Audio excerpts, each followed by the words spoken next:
আজকে আমরা শিখে নেই মাইক্রোসফট এক্সেলে কিভাবে ড্রপডাউন লিস্ট তৈরি করে।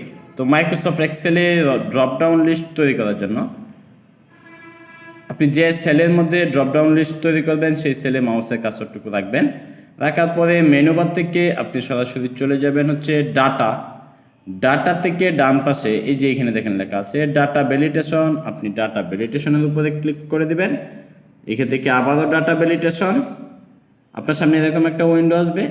তো এইখান থেকে এই যে এলোর এখান থেকে আপনি সিলেক্ট করবেন হচ্ছে লিস্ট। তারপরে এই চোর্সের করে মাউসের কার্সর রেখে আপনি যে ডাটাগুলোকে ড্রপডাউন লিস্ট করতে চান সেই ডাটাগুলোকে এভাবে সিলেক্ট করে দিবেন এবং সিলেক্ট করার পর আপনি ওকেতে ক্লিক করে দেবেন। এবং ক্লিক করার সঙ্গে সঙ্গে দেখেন আমি যে সেলটা সিলেক্ট করে দিয়েছিলাম সেই সেলের একটা আইকন চলে আসছে। আমি যদি এখানে ক্লিক করি তাহলে দেখেন আমার ডাটাগুলো ড্রপডাউন লিস্ট হয়ে গেছে। ধন্যবাদ সকলকে।